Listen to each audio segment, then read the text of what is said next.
Hello and thanks for tuning in. I'm Holly Shields here for Metaverse, and today we'll be exploring the virtual real estate landscape with the pioneer firm TerraZerro, which develops, acquires and finances innovative Metaverse projects and businesses. And joining us today is none other than Director and CEO Dan Reitzik. Welcome to the show, Dan. It's great to have you with us. Thanks for having me. It's a pleasure to have you on. Now, first of all, could you walk us through what exactly TerraZerro does as a Metaverse land developer? What's your role in the ecosystem? Yeah, so TerraZerro has three main business units. We have a studio, which works with brands like Bacardi and Estee Lauder and Miller Lite to create events and activations within the Metaverse worlds for their marketing purposes. The other part of our business is platform development. So when we started the company, one of my partners said, okay, Dan, you got to buy some land. I said, well, where do we buy land? And he said, I don't know. And then I said, well, which world do we buy it in? He said, I don't know. And so we decided that we would create tools that bridge the real world with the metaverse. And one of those is Amadea. So Amadea.com will be launching next month.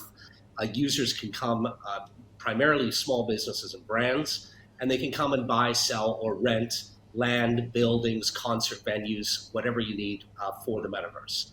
And then the third part of our business is data analytics, is understanding what people are doing in the metaverse, why they're doing it, how they're doing it, and just understanding trends so that our clients, which are Fortune 500 brands, know where and what to do with their activations in the metaverse. That's incredible. It sounds like you really have a broad reach there when it comes to the Metaverse ecosystem. That platform you mentioned, Amadea, is launching next month. Is that correct? Yep, it's Amadea.com.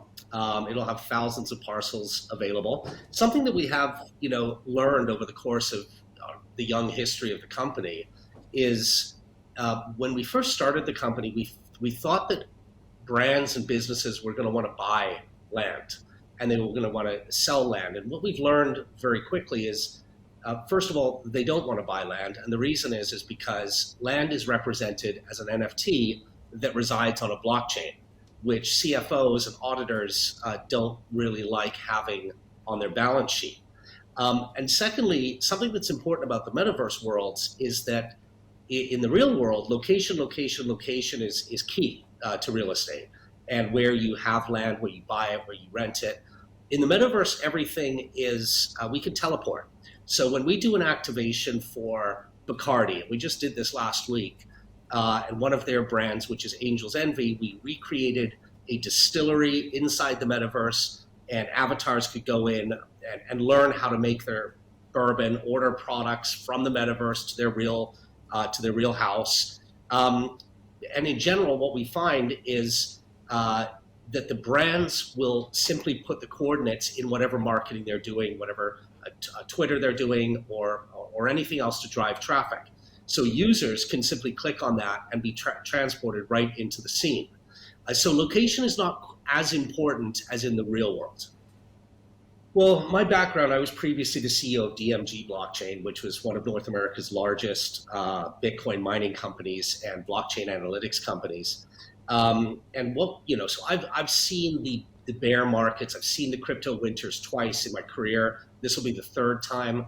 What we find is every few years, because it's such a new technology, you kind of need to have it blow up and get rid of the second-rate coins or lands or whatever it is in order to let consumers, figure out which are the ones that survive. And so what we found when we first started the company, we felt that people were buying and selling land and they were sitting on it as an asset, something that would appreciate over time.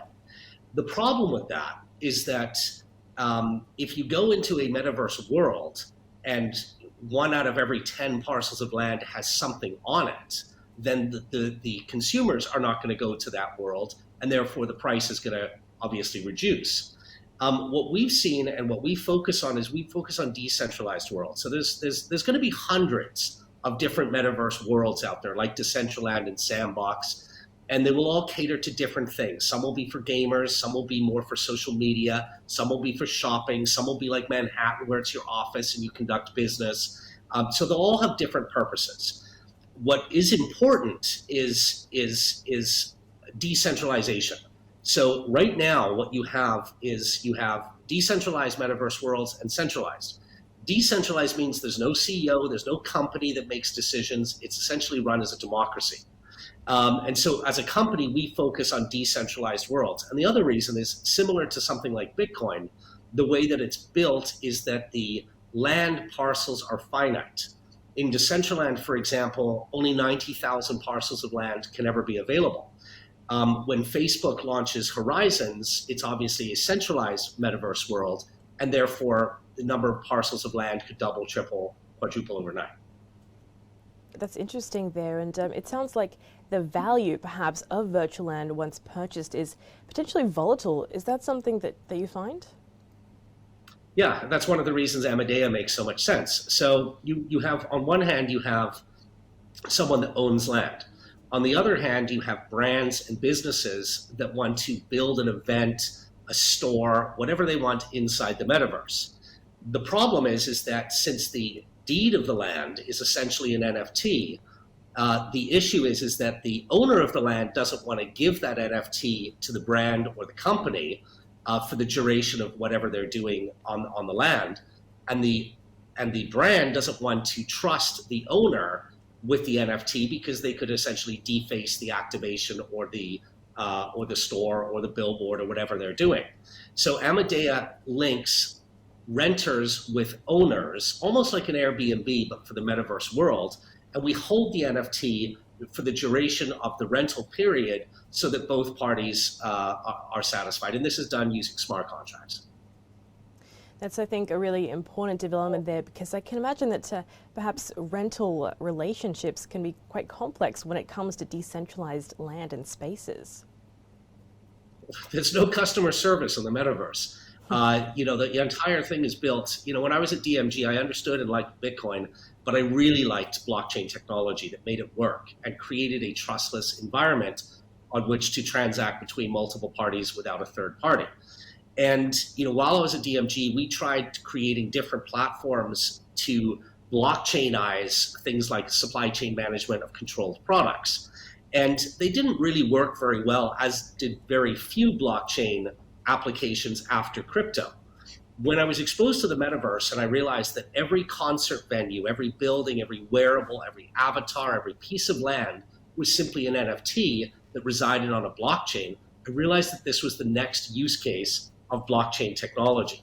So yes, you do have some issues when it comes to renting land and making sure that your brand IP is protected, which is exactly why we build a smart contract that negates the need for trust between two parties. That's, I think, really important, especially that you take care of that bridging issue, because that is great to see overall. Now, Dan, I'd love to know, would you advise prospective buyers to invest in virtual real estate now, at the moment, or perhaps wait until the metaverse is more developed? No, this is the internet in 1993. It really is the very early stages. So as I said before, there'll be hundreds of metaverse worlds. In fact, we speak with tens of the ones that are being developed right now, and I'll explain why.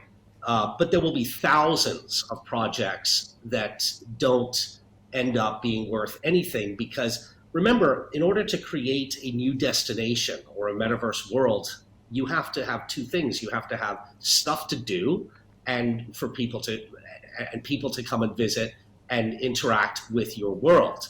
If you don't have the people, you're not going to get the brands that are going to build the cool activations like we talked about that we've done with Miller for Super Bowl, or with Bacardi, or some of the great stuff we do with Estee Lauder.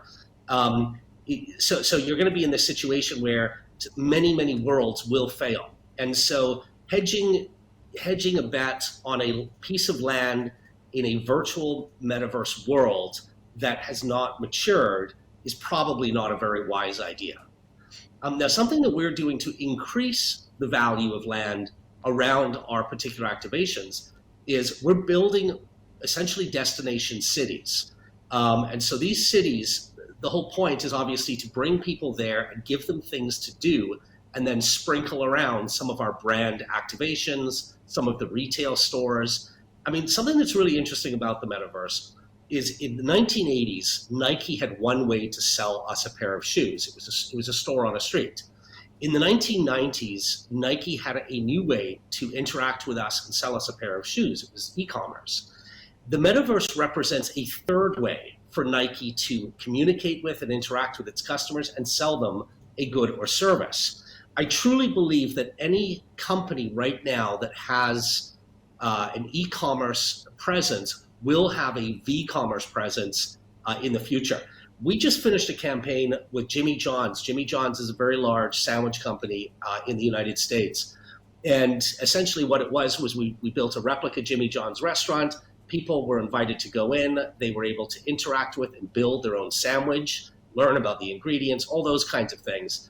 And right now it was a submit your sandwich and then there's going to be a vote to choose the meta sandwich. But we do have the technology in place right now where the user could pay for that sandwich inside the metaverse and have it appear at their real house. And that would be one of the first iterations of what we call v-commerce. And that's the reason that people are so excited about the metaverse. It is just the next version of the internet. Thanks for your time as well, viewers. If you've just joined us, that was the director and CEO of TerraZerro. They're doing some incredible stuff in this space, so do keep an eye out. I'm Holly Shields for Metaverse.